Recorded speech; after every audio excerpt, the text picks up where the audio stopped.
The heavy iron doors of Stonehaven Penitentiary didn't just lock, they echoed with the finality of a tombstone being set in place. Inside, the man known as Massa sat in the dim light of his high-security cell, his presence alone commanding a silence that even the most hardened inmates respected. He was the executioner, a title earned through a decade of cold, surgical dominance within the prison walls. His face was a mask of weathered stone, his eyes deep pools of obsidian that seemed to hold the secrets of every soul he had broken. In the underworld of the prison, Massa was the final authority, a man who moved with a terrifying absence of hesitation. The mugshot on his file, labeled with his name and block number, captured the essence of a man who had long since made peace with the darkness. But even the executioner was not immune to the ghosts of the past. For 10 years, Massa had lived by a singular, unspoken code, never looking back at the life he had shattered on the outside. He was a man defined by a single night of violence, an act so precise and devastating that the media had labeled him a monster before the trial had even begun. He never offered a defense. He never expressed regret. He simply accepted the orange jumpsuit and the concrete cage as his natural habitat. To the world, he was a predator. To himself, he was a man who had done what was necessary, a man who could look at a camera and truthfully say he didn't hesitate when the moment demanded blood. The routine of Stonehaven was shattered on a Tuesday morning when a high-priority visitor was announced for Block 4.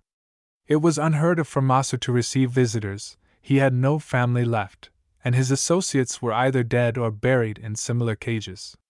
The guards whispered as they led him toward the high-security glass partitions, their hands tighter than usual on their batons. They expected a lawyer, perhaps a government official, or a rival seeking a final word. Instead, sitting on the other side of the reinforced glass was a woman who looked like she was made of fine china and grief. She was small, her hair silvered by time, and her eyes held a weight that even Massa found difficult to meet. She was Eleanor, the mother of the boy Massa had killed 10 years ago. The air in the visiting room turned frigid. The guards stood back, their hands on their holsters, anticipating an explosion of rage or a breakdown of tears. The executioner and the victim's mother stared at each other through the transparent barrier, a decade of silence stretching between them like a vast, uncrossable canyon. Eleanor didn't scream. She didn't curse his name. She simply picked up the receiver with a trembling hand, her gaze locked onto Massa's obsidian eyes. Massa followed suit, his movements slow and deliberate, the heavy plastic of the phone feeling like lead in his hand. Eleanor spoke first, her voice a fragile melody that cut through the low hum of the prison's ventilation system. She told Massa that she hadn't come for an apology, because an apology was a currency that had no value in a place like this. She told him that she had spent 3,650 days trying to understand the look on his face in the courtroom, the look of a man who felt no guilt, only a grim sense of completion. Massa remained silent, his expression unreadable, but the grip on the phone tightened until his knuckles turned white. He had prepared for 1,000 scenarios, but the quiet dignity of this woman was a weapon he didn't know how to parry. She began to talk about her son. Not as a victim, but as a person. She described his laugh, his dreams, and the way he used to look at the world with a terrifying amount of hope. As she spoke, the facade of the executioner began to show its first microscopic cracks. The guards watched in disbelief as the most feared man in Stonehaven lowered his head, his shoulders tensing under the weight of her words. Eleanor wasn't there to break him with anger, she was breaking him with the truth of what he had taken. She told him that every night before she slept, she saw Massa's face, and she saw the headline that had defined her life. "I didn't hesitate." Massa finally spoke, his voice a low, gravelly rasp that sounded like it hadn't been used in years. He asked her why she was there. He told her that seeing him wouldn't bring her son back, and it wouldn't make the walls of the prison any softer. He told her to go home and forget that he existed, to let the executioner die in his cage. But Eleanor didn't move. She leaned closer to the glass, her breath fogging the surface. She told him that she couldn't go home because her home was filled with the silence he had created. She said she was there because she had found something in her son's old belongings, a letter that hadn't been opened until last week. The atmosphere in the room shifted from grief to a sharp, electric tension. Masa's eyes snapped back to hers, a flicker of something resembling fear crossing his face for a fraction of a second. Eleanor reached into her small purse and pulled out a yellowed envelope, pressing it against the glass so Masa could see the handwriting. The handwriting belonged to the victim, but it was addressed to Masa. The guards moved closer, sensing the shift, but the two of them were locked in a private world where the rest of the prison didn't exist. Eleanor told him that the letter changed everything she thought she knew about that night. She didn't read the letter. Not yet. She wanted Masa to feel the weight of it first. She told him that the world called him a cold-blooded killer, and he had done everything in his power to prove them right. He had taken the title of executioner like a badge of honor, protecting a secret that had cost him his life. But she knew now that the headline was wrong. He hadn't hesitated, but it wasn't because he was a monster. It was because he was protecting someone the world had forgotten. Masa's breath hitched, a sound that seemed impossible coming from a man of his stature. The executioner was fading, replaced by the ghost of the man he had been before the blood hit the pavement. Eleanor whispered into the receiver, telling him that she knew about the third person in the alleyway that night. She knew about the girl her son had been trying to hurt, and she knew that Masa hadn't stepped out of the shadows to commit a crime, but to stop one. The revelation hit the room like a physical blow. The guards looked at each other, the myth of the heartless executioner dissolving in real time. Masa closed his eyes, a single, solitary tear tracing a path through the scars on his cheek. He had spent 10 years letting the world hate him, letting the mother of his victim believe he was a demon, all to protect the innocence of a girl who had no one else to stand for her. The visit was coming to an end. The timer on the wall began to flash its red warning. Eleanor told Masa that she was going to the governor with the letter. She told him that the executioner's sentence was over, and that the truth was finally coming for him. Masa looked up, his face a complex map of relief and terror. He told her that he didn't want to be saved, that he deserved to be where he was for what he had done, regardless of the reason. But Eleanor just shook her head, a sad, knowing smile touching her lips. She told him that mercy wasn't something he could refuse. As the guards stepped forward to lead Masa back to his cell, the entire block seemed to hold its breath. The news of the encounter was already spreading through the tiers like wildfire. The man who didn't hesitate had finally met his match in a woman who wouldn't let him hide in the dark anymore. Masa walked back to his cage, but his gait was different. The weight of the executioner was gone, replaced by the crushing reality of the light. The final reveal was only hours away, and as the cell door slammed shut, Masa realized that the hardest part of his journey wasn't the 10 years of darkness. It was going to be the first day of the sun.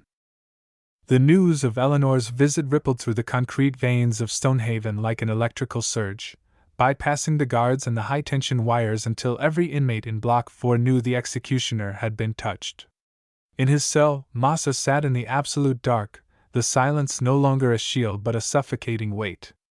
For 10 years, he had built a fortress out of the world's collective hatred, finding a strange, cold peace in being the monster everyone expected. He had embraced the role of the villain so thoroughly that the man he used to be was little more than a ghost, a flickering shadow in the back of his mind. But Eleanor's words had breached the walls. The yellowed letter she held against the glass was more than just paper. It was a key to a life he had buried under layers of scar tissue, prison ink, and intentional silence. He had traded his freedom to protect a secret, and now, that secret was threatening to set him free into a world that no longer had a place for him. As the second day following the visit dawned, the atmosphere in the prison shifted from idle curiosity to a predatory tension. The power of the executioner had always been rooted in his mystery, the terrifying idea that he was a man without a soul, capable of anything because he cared for nothing. He was the gravity that kept the chaos of Block 4 in check. Now that the inmates sensed a crack in his armor, the wolves began to stir.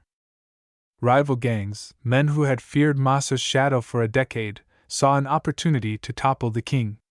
They watched him in the mess hall, noting the way his eyes lingered on the exit, the way his hands didn't rest quite as still as they used to. To them, he was no longer an elemental force of nature, he was a man with a weakness, and in Stonehaven, weakness was a death sentence. But Massa didn't notice the sharpened shivs or the whispered threats. His mind was back in that rain-slicked alleyway 10 years ago, reliving the moment he had stepped between a predator and a terrified girl. He could still smell the wet asphalt and hear the distant siren of a city that didn't care. He could still feel the weight of the decision, the instant crystalline realization that to save that girl's future, he would have to sacrifice his own.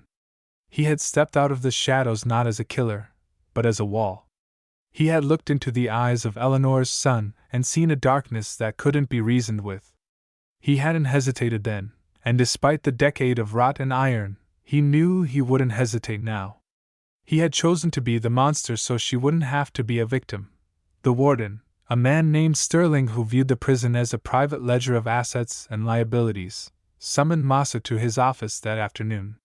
Sterling was a career bureaucrat who wasn't interested in the concept of justice, he was interested in the brewing riot and the media firestorm gathering at the gates.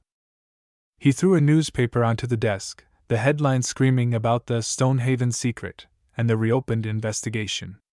He told Massa that the girl he had protected, the one who had disappeared into the witness protection system a decade ago, had come forward after Eleanor contacted her. She was no longer a child, she was a woman who had spent 10 years living with the crushing guilt that a stranger was rotting in a cage for her sake. Sterling looked at Massa with a mixture of annoyance and awe, demanding to know why a man would choose to be the executioner when he could have been a hero.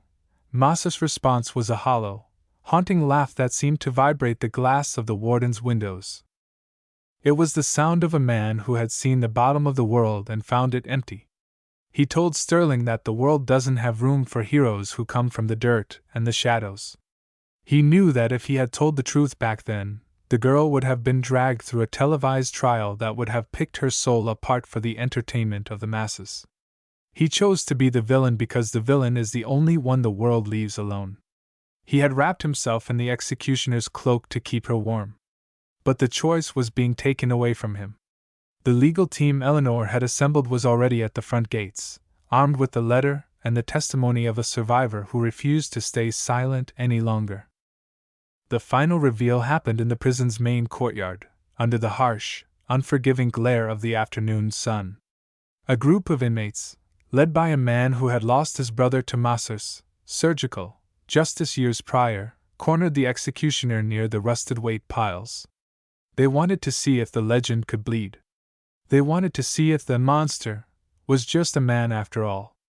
The air was thick with the scent of dust and impending violence. But before the first blow could land, before the sharpened steel could find its mark, the heavy gates of the courtyard swung open with a sound like a thunderclap. It wasn't the tactical team. It was Eleanor, standing beside a young woman with a face that Massa recognized even through the fog of 10 years.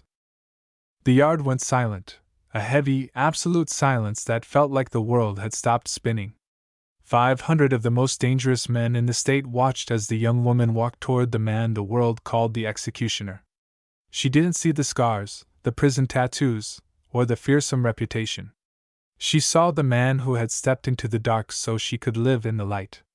She walked right up to him, past the men with the shivs, and reached out to touch the hand that had held the sign saying, "Prisoner Massa," just hours before. She whispered a single word. Enough. It wasn't a plea, it was a command to the universe to stop the clock. The debt was paid. The executioner was dead. And the man named Massa was all that remained. Eleanor stood behind her, the letter in her hand like a holy relic. She looked at the inmates, her voice carrying across the yard with the authority of a mother who had finally found her peace. She told them that her son was not a martyr, and Massa was not a murderer. She read a single line from the letter, a confession of a son to a mother, admitting that Massa had been the only thing standing between him and a soul-destroying crime. The revelation hit the yard like a physical shockwave. The men who had been ready to kill him slowly lowered their weapons. They realized that they weren't standing in the presence of a predator, but in the presence of a sacrifice. The guards stepped forward, but they didn't move to restrain Massa. In a rare, spontaneous show of institutional shame and human respect, they formed a long corridor, their eyes cast downward as they stood at attention. Warden Sterling stood on the balcony, watching as the paperwork for a full executive clemency was delivered by a federal courier. The reversal was total and absolute. The state wasn't just letting him go, they were apologizing. As Massa walked toward the gates, Eleanor stepped beside him, taking his arm with a grip that was surprisingly strong for a woman of her age. She told him that her son's final wish wasn't for revenge, but for the truth to be the final word. The gates of Stonehaven opened one last time, the sound no longer a tombstone setting, but a door opening to a new world. Massa stepped out into the air, which smelled of rain, asphalt, and freedom, a scent he had forgotten existed. He looked at the camera of a waiting news crew, the same kind of lens that had captured his defiant, stone-faced mugshot a decade ago. But he didn't look like a predator anymore. He looked like a man who had finally put down a weight that would have crushed anyone else. He looked at the girl he had saved, now a woman standing tall and proud, and then at the mother who had found the courage to love the man who stopped her son. The executioner was a ghost now. A story told to frighten new inmates during the long, cold nights in Block 4. The man walking away from the walls was something the world hadn't expected, a living reminder that even in the deepest, darkest pit, a single act of unhesitating sacrifice can eventually find its way back to the sun. The final reveal wasn't just his innocence, it was the realization that he had never been a prisoner of the walls or the warden, but a guardian of a truth that was finally loud enough to set the whole world free. He walked forward, not as a killer, but as a man who had finally earned the right to breathe.